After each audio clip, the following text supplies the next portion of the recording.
ಹಿಜಾಬ್ ಮೇಲಿನ ನಿಷೇಧ ವಾಪಸ್ಗೆ ವಿಪಕ್ಷಗಳು ಕೆಂಡ ಕಾರ್ತಾ ಇವೆ.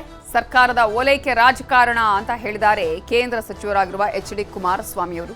ಮುಸ್ಲಿಮರ ತುಷ್ಟೀಕರಣದ ನಿರ್ಧಾರ ಅಂತ ಹೇಳಿ ಬಿಜೆಪಿ ಕಿಡಿಯನ್ನ ಕಾರಿದೆ. ಹಿಜಾಬ್ ಬಗ್ಗೆ ಅಷ್ಟೇ ಅಲ್ಲ, ನಾನು ಎಲ್ಲ ಒಂದು ಧರ್ಮಗಳಿಗೂ ಗೌರವ ಕೊಡ್ತಕ್ಕಂಥವ್ರು. ಹಿಜಾಬ್ನ ವಿಷಯ ಒಂದೇ ಅಲ್ಲ, ಇವತ್ತು ಅದು ಯಾವುದೋ ಮೊನ್ನೆ ಎಕ್ಸಾಮ್ ಓದಂಥ ಒಬ್ಬ ವ್ಯಕ್ತಿಗೆ ಜನವರ ತೆಗೆಸಿದ್ರು ಅಂತ ಹೇಳಿ ಒಂದು ರಾಜಕೀಯ ಮಾಡಿಸಿ ಈಗ ಅದನ್ನೇ ಮುಂದಿಟ್ಕೊಂಡು ಇವತ್ತು ಎಲ್ಲ ರೀತಿಯಲ್ಲಿ ಏನೋ ನೆನ್ನೆ ಒಂದು ಹೊಸದಾಗಿ ನೋಟಿಫಿಕೇಶನ್ ಹೊರಡಿಸೋರೆ. ಬಹುಶಃ ಹೈಕೋರ್ಟು ಸುಪ್ರೀಂ ಕೋರ್ಟು ತೀರ್ಪು ಕೊಟ್ಟಿದ್ದಲ್ಲ, ಆ ತೀರ್ಪಿನ ವೆಕೇಟ್ ಆಗಿದೆಯೋ ಇಲ್ಲೋ ಗೊತ್ತಿಲ್ಲ ನನಗಿನ್ನೂ, ತಿಳ್ಕೋಬೇಕಾದ್ರ ಬಗ್ಗೆ. ಅದನ್ನು ವೆಕೇಟ್ ಮಾಡಿಸದೆ ಸರ್ಕಾರ ಯಾವ ರೀತಿಯಲ್ಲಿ ಇದನ್ನು ನೆನ್ನೆ ಘೋಷಣೆ ಮಾಡಿದ್ರು ನನಗೆ ಅದೇ ಆಶ್ಚರ್ಯ. ಇಷ್ಟು ದಿವಸ ಏನು ಮಾಡ್ತಾ ಇದ್ರು? 3 ವರ್ಷ ಆಯ್ತಲ್ಲ ಸರ್ಕಾರ ಬಂದು. ಕಾಂಗ್ರೆಸ್ ಸರ್ಕಾರ ಮತ್ತೊಮ್ಮೆ ಈ ಶಾಲಾ ಕಾಲೇಜುಗಳಲ್ಲಿ ಇಸ್ಲಾಮೀಕರಣ ಮಾಡಲಿಕ್ಕೆ ಇವತ್ತು ಹೊರಟಿದೆ. ಈಗಾಗಲೇ ಮತ್ತೊಂದು ಮಮತಾ ಬ್ಯಾನರ್ಜಿ, ಸಿದ್ದರಾಮಯ್ಯ ಅವರು ಕರ್ನಾಟಕದಲ್ಲಿ ಹೊರಟಿದ್ದಾರೆ. ಈಗಾಗಲೇ ಮಮತಾ ಬ್ಯಾನರ್ಜಿಗೆ ಸರಿಯಾದ ಉತ್ತರ ಪಶ್ಚಿಮ ಬಂಗಾಳ ಚುನಾವಣೆಯಲ್ಲಿ ಜನರು ನೀಡಿದ್ದಾರೆ. ಅದೇ ರೀತಿ ಪರಿಸ್ಥಿತಿ ಮುಂದಿನ ದಿನಗಳಲ್ಲಿ ಕಾಂಗ್ರೆಸ್ ಸರ್ಕಾರ ಸಿದ್ದರಾಮಯ್ಯನವರು ಎದುರಿಸಲಿಕ್ಕಿದ್ದಾರೆ.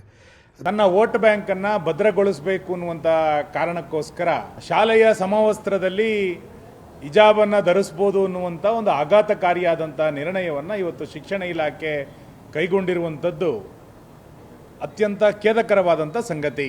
ಯಾರು ಅತಿಯಾದಂಥ ಓಲೈಕೆಯನ್ನು ಮಾಡಿದಾರೋ ಅಂಥವರು ಪಶ್ಚಿಮ ಬಂಗಾಳದಲ್ಲಿ ಏನಾಗಿದ್ದಾರೆ, ಅಸ್ಸಾಂನಲ್ಲಿ ಏನಾಗಿದ್ದಾರೆ, ತಮಿಳುನಾಡಲ್ಲಿ ಏನಾಗಿದ್ದಾರೆ ಅನ್ನೋದನ್ನು ಸಿದ್ದರಾಮಯ್ಯ ಸರ್ಕಾರ ಮರಿಬಾರ್ದಾಗಿತ್ತು.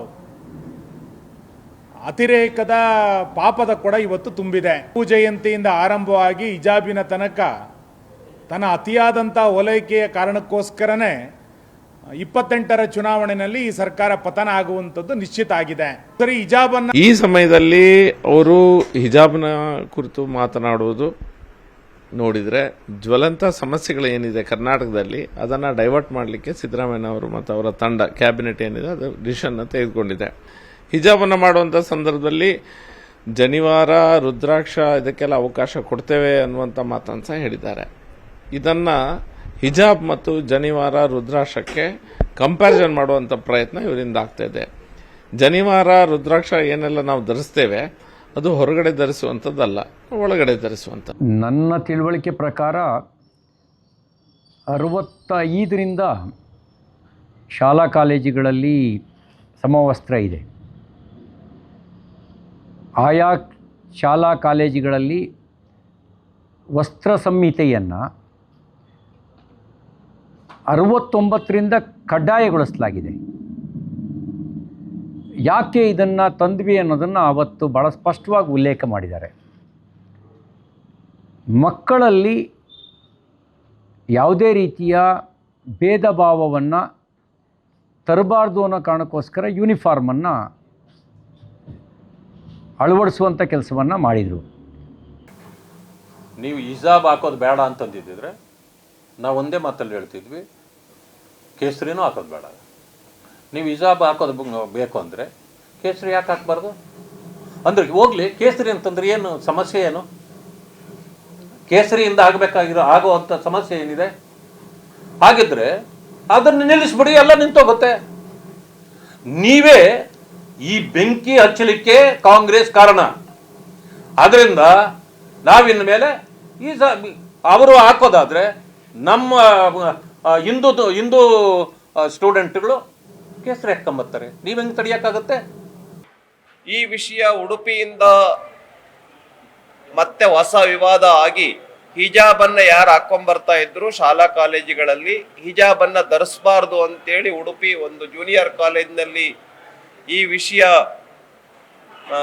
ಮುನ್ನೆಲೆಗೆ ಬಂದಾಗ ಆ ವಿಷಯ ಕೋರ್ಟ್ಗೆ ಹೋಗಿ ಹೈಕೋರ್ಟ್ ಕೂಡ ಹೇಳಿತು ಹಿಜಾಬನ್ನ ಧರಿಸಬಾರ್ದು, ಯೂನಿಫಾರ್ಮ್ ಅನ್ನೇ ಧರಿಸ್ಬೇಕು ಅಂತೇಳಿ ಬೊಮ್ಮಾಯಿ ಸರ್ಕಾರದ ನಿರ್ಧಾರವನ್ನ ಹೈಕೋರ್ಟ್ ಎತ್ತಿ ಹಿಡಿತು. ಆದ್ರೆ ಈಗ ಸಿದ್ದರಾಮಯ್ಯ ಅವರು ಮತ್ತೆ ಹಿಜಾಬನ್ನ ತರ್ತಾ ಇದ್ದಾರೆ.